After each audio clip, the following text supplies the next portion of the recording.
महाकौशल की 3 लोकसभा सीटों पर वोटिंग के बाद गुना भाग तेज, कौन किस पर भारी, समझे पूरा कैलकुलेशन। महाकौशल की 3 लोकसभा सीटों के प्रत्याशियों की किस्मत ईवीएम में कैद हो गई। ये चुनाव महाकौशल की राजनीति के 2 बड़े चेहरों के बहुत अहम हैं। इस चुनाव के परिणाम कमलनाथ के साथ ही नकुलनाथ की राजनीति की दिशा और दशा तय करेंगे। वहीं बीजेपी के सबसे बड़े आदिवासी चेहरे फग्गन सिंह कुलस्ते की प्रतिष्ठा दांव पर लगी है। सभी अपना अपना कैलकुलेशन कर रहे हैं। राष्ट्र चंडिका न्यूज। जबलपुर मध्य प्रदेश की 6 लोकसभा सीटों में सबसे ज्यादा हॉट सीट छिंदवाड़ा है। यहां कमलनाथ और उनके बेटे नकुलनाथ का भविष्य जुड़ा हुआ है। यहां भारतीय जनता पार्टी ने बंटी साहू को चुनाव मैदान में उतारा। छिंदवाड़ा की जनता ने भी इस चुनाव में बढ़ चढ़कर वोट डाले हैं। हालांकि पिछले चुनाव में भी छिंदवाड़ा की जनता ने इसी तरह वोटिंग की थी। परिणाम नकुलनाथ के पक्ष में आए थे। इस बार जो वोट डाले गए हैं वो किसके पक्ष में गए, इसका फैसला बाद में होगा, लेकिन इस सीट के लिए जोर आजमाइश गजब की दिखी। छिंदवाड़ा में बीजेपी ने लगाया पूरा जोर। अब नजरे परिणाम पर। जबलपुर के वरिष्ठ पत्रकार रविंद्र दुबे कहते हैं, भारतीय जनता पार्टी ने नकुलनाथ को हराने के लिए अपनी पूरी ताकत झोंक दी। भारतीय जनता पार्टी के सबसे बड़े रणनीतिकार अमित शाह बिल्कुल अंतिम दिन तक छिंदवाड़ा में डेरा डाले बैठे रहे।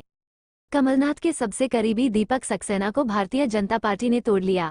हालांकि छिंदवाड़ा के महापौर ने बीते दिनों भारतीय जनता पार्टी का दामन थाम लिया था। उन्होंने अंतिम दिन लोगों से कमलनाथ को वोट करने की अपील की।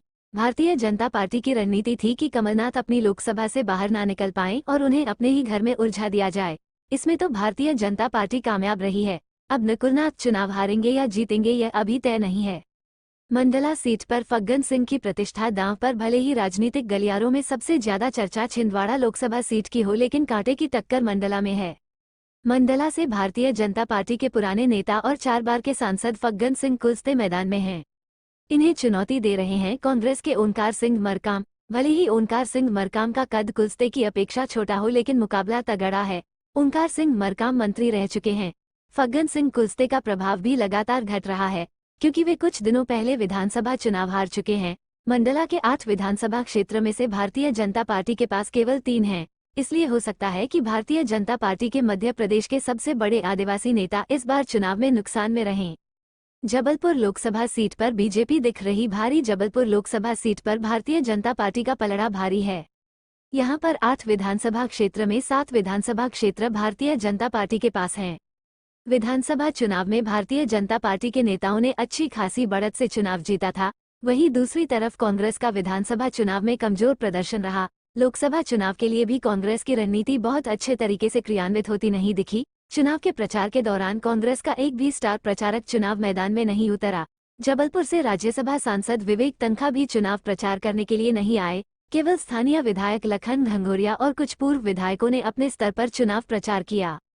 तरुण भनोट सहित क्षेत्र के दिग्गज कांग्रेसी गायब दिखे। जबलपुर पश्चिम से कमलनाथ सरकार में वित्त मंत्री रहे तरुण भनोट पूरे चुनाव में कहीं दिखे ही नहीं। दूसरी तरफ भारतीय जनता पार्टी ने सुरक्षित सीट होने के बावजूद अपने छोटे नेताओं के साथ ही खुद प्रधानमंत्री को जबलपुर बुला लिया और उनसे रोड शो करवाया। इसीलिए भारतीय जनता पार्टी के सांसद प्रत्याशी आशीष दुबे कह रहे हैं, इस बार के चुनाव परिणाम आश्चर्यजनक होंगे। हम एक रिकॉर्ड बनाते हुए नजर आएंगे। बता दें कि महाकौशल इलाके में भी ये चुनाव कांग्रेस के लिए कठिन था, क्योंकि कांग्रेस के कई नेताओं ने ठीक चुनाव के पहले कांग्रेस पार्टी को छोड़कर भारतीय जनता पार्टी का दामन थाम लिया। भारतीय जनता पार्टी ने अपने प्रचार प्रसार में कोई कोर कसर नहीं छोड़ी। हालांकि जनता के मन में क्या है, इसका फैसला ऊपरी माहौल को देखकर नहीं किया जा सकता। राष्ट्र चंडिका न्यूज।